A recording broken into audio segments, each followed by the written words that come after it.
जिस आदमी को टिटनेस लगी हुई है, लोहे के कट से टिटनेस की सुई लगी है, लोहे के कट से टिटनेस नहीं होगा, वो निश्चिंत है। जिस आदमी को वैक्सीनेशन चेचक का लगा है, उसे चेचक नहीं होगा, ये निश्चित है। तो बंधुओं, इस तरह नाम के बाद इन सब चीज़ों का असर आप पर होगा नहीं, इसलिए इस तरफ जाना नहीं, आपको बलपूर्वक उस तरफ खींचा जाएगा। इसलिए साहब क्या करें, कुल की लज्जा भरम नसाए। मीराबाई भी अपनी वाणी में बोल रही, लोक लाज छोड़ संतन के संग नाच नाच में लोक लाज खोई रे। लोग कहे मीरा बिगड़ी, सदगुरु शरण आकर मीरा सुधरी। मीरा कह रही है तो मैं तो अपने सही रास्ते पर हो गई हूं। बिना नाम बूढ़ा संसारा। अब वो एक दिव्य चेतना है नाम, आगे इसमें उल्लेख आएगा। साहब साफ कह रहे हैं, नाम रूप मुझे ही जानना।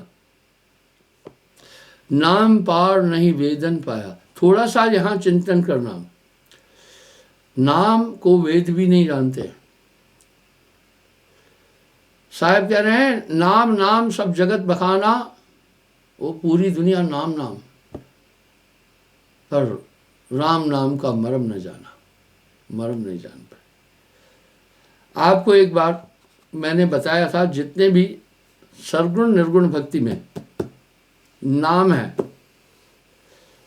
उन सब नामों में राम नाम सबसे उत्तम है। तीन लोक की भक्ति में राम नाम सबसे उत्तम है। राम नाम की उत्पत्ति कैसे हुई, ये त्रेता युग में नहीं हुई है, ये पहले से चला आ रहा। लोग ये भी बात नहीं समझ पाए। आपको ध्यान होगा, एक बार मैंने आपको अनुराग सागर के माध्यम से ये बात बताई थी। आज पुनः मैं उसका उल्लेख करता हूं। यहां कह रहे हैं, सृष्टि की उत्पत्ति के बाद ऋषि मुनियों ने मिलकर समाधि की, कवन नाम सुमरो करता रहा। आखिर उस निराकार परमात्मा को किस नाम से संबोधित करें, क्योंकि हम जब भी किसी को संबोधित करते हैं तो एक वाचक नाम का प्रयोग करते हैं। तो सबने मिलकर शून्य में समाधि की। जैसे हाँ कह रहे, पुन चरित्र जस भयो धर्मदासा, सो सब वर्णन कहूं तुम पासा। पूरी सृष्टि का वर्णन बताने के बाद साहब कह रहे हैं, जैसा हुआ है धर्मदास मैं तुम्हें आगे बताता हूं। ब्रह्मा विष्णु शंभु संकादि, ब्रह्मा विष्णु शंभु संकादि सब मिलकीन शून्य समाधि, सब शून्य में ध्यान लगाए और प्रार्थना की है, परमात्मा क्या नाम सुमरे, कवन नाम सुमरिम करतारा, कवन नाम ध्यान अनुसारा। तवे शून्य में ध्यान लगाए, स्वांत स्नेह सीप जो लाए। सभी शून्य में ध्यान एकाग्र किया कि हे प्रभु क्या नाम जपे। तवे निरंजन जतन विचारा। अब ये राम नाम की उत्पत्ति निरंजन से है। तभी तो रामायण में गोस्वामी जी कह रहे हैं, ब्रह्म रामते नाम बड़, वरदायक वरदान रामचरित्र सतकोट में लियो महेश जीव जान। तवे निरंजन जतन उचारा, शून्य गुफाते शब्द उचारा। ररा शब्द उठा बहुपारा, ररा शब्द उठा, इसलिए कुछ ररंकार भी जप रहे हैं। ररंकार, ररा ररा ररा।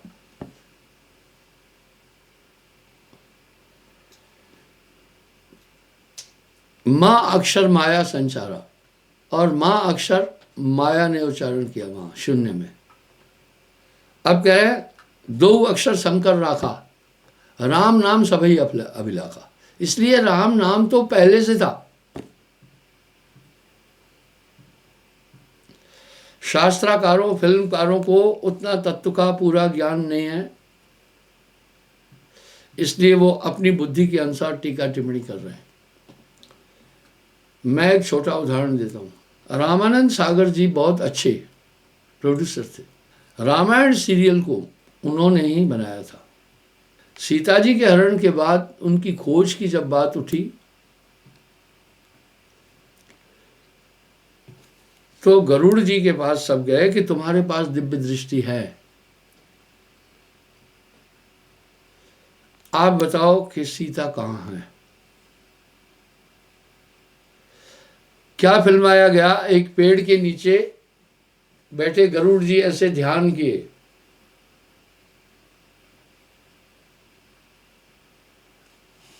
और कहा कि सीता जी अशोक वाटिका में है। वो ध्यान की दिव्य दृष्टि नहीं, चील के पास। पता है कितना दूर देखने की ताकत है? 80 योजन। वो बैठकर नहीं, आकाश में हाइट पर जाते हैं। जब भी आप ऊंचाई पर बहुत ऊपर जाएंगे टारगेट छोटा दिखेगा। इसलिए गिद्दें क्या करती हैं, इनके पास ये दृष्टि है। आप कभी देखना कोई एक गिद्ध वो पेट्रोलिंग करती है, बहुत हाइट पर तैर कर नीचे देख रही है, अब 600 कुछ किलोमीटर तक गिद्ध देख सकती है। इसका मतलब है जम्मू में अगर कोई गाय मरी है कहीं तो गिद्ध देख लेती है। फिर वो क्या करती है, अपने सभी लोगों को, पूरे गिद्ध परिवार को साथ लेकर उधर पहुंचती है। अभी तो गिद्धों का अभाव हो गया है थोड़ा, लेकिन फिल्मकार क्या दिखा रहा था, पेड़ के नीचे बैठकर गिद्धराज यूं आंख बंद करके तब अंदर की दृष्टि। ये कितना गलत संदेश दिया। वास्तविकता क्या है? इस तरह कई भ्रांतियां पैदा हो जाती हैं अज्ञान के कारण से। वास्तविकता ये है 680 किलोमीटर के आसपास गिद्ध देख सकती है, बशर्ते हाइट पर जाकर। मैं सेना में था तो हम बॉर्डर पर टावर बनाते, बड़ा ऊंचा ऊंचा 80-80, 100-100 फीट। हमारे पास वहाँ दूरबीनें होती है, हम दूसरे देश की हरकत देखते हैं कि रोज 4 गाड़ी आ रही थी, आज 25 गाड़ी क्यों आई है, उनकी तैयारी क्या हो रही है। हम जमीन पर बैठकर उस दूरबीन से नहीं देखते हैं, हम हाइट पर जाते हैं ताकि हमें दूर से दिखाई दे। इसी प्रकार जो गिद्ध है, गिद्धराज जो है, ऊपर हाइट पर जाकर देखता है, न कि नीचे पेड़ के बैठकर। अब पब्लिक को कितना गलत संदेश दिया गया। इसी तरह मैं इन सीरियलों में भी देख रहा हूँ, जो फिल्मकार हैं उनको ABCD भी नहीं पता है, कुछ ऐसी ऐसी भ्रांतियां पैदा करते हैं जो समाज के दिमाग में सेट हो जाती है। इस तरह वही अक्षर समकर राखा, राम नाम सभिन्न अबलाखा, दोनों को मिलाकर राम नाम हुआ। ये तो सृष्टि के आदि से है। अब संतत्व की धारा में एक कह रहे हैं, कहलक करो में नाम बढ़ाई, राम न सके नाम गुण गाई।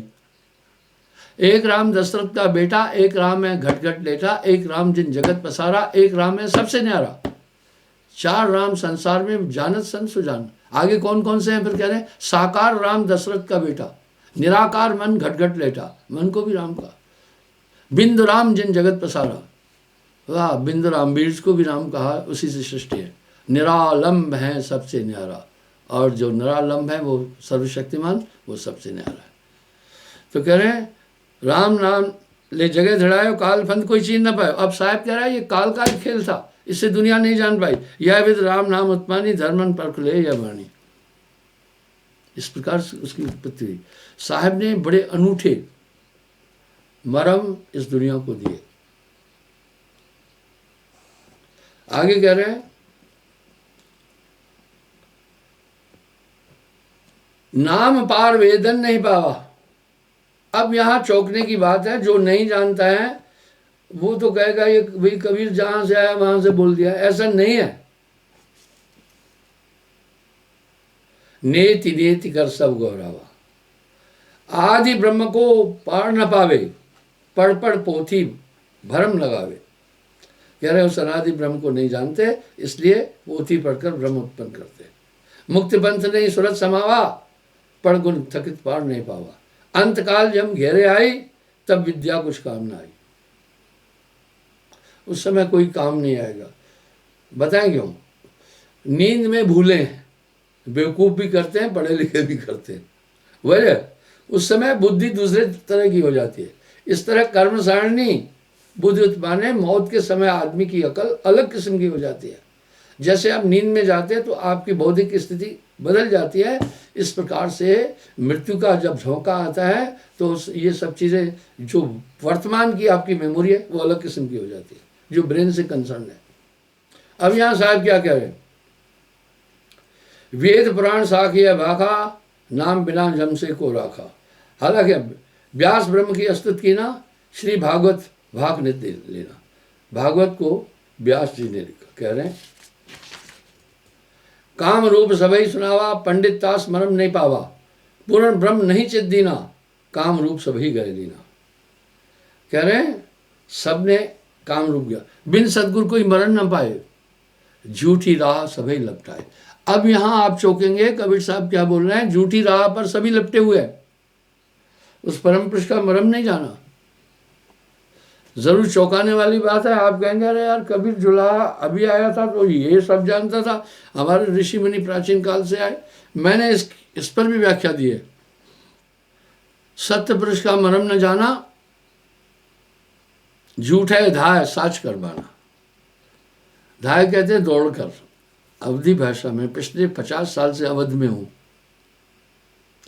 अवधी भाषा का बोध है मुझे। धाय दौड़ने को कहते हैं, दौड़ करके सब झूठ में लगे हुए हैं। कुछ लोगों को एक भ्रांति है कि रामायण हिंदी भाषा है। नहीं है हिंदी भाषा,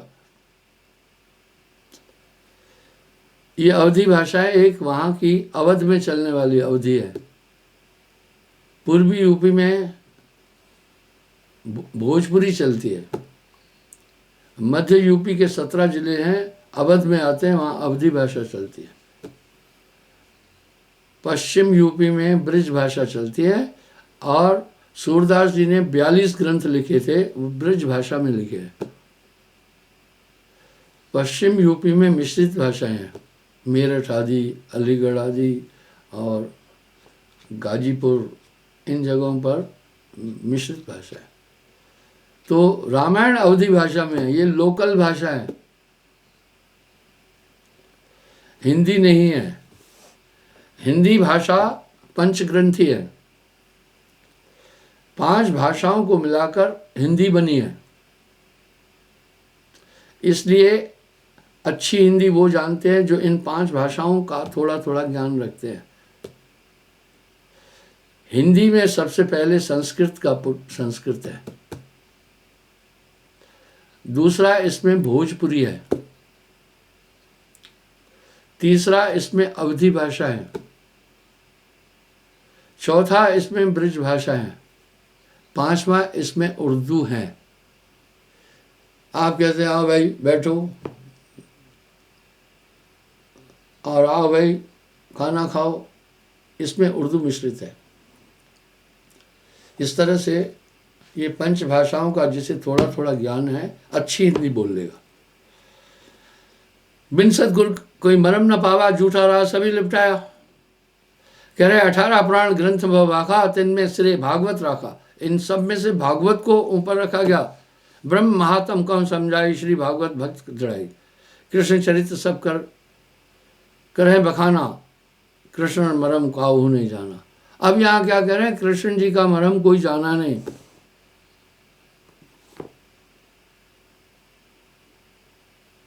सत्य भक्ति नहीं चित दीना, निर्गुण सरगुण भक्ति कह लीना। उस परम पुरुष का ध्यान कोई नहीं जान पाया। अब यहां साहब बड़ी बात कर रहे हैं।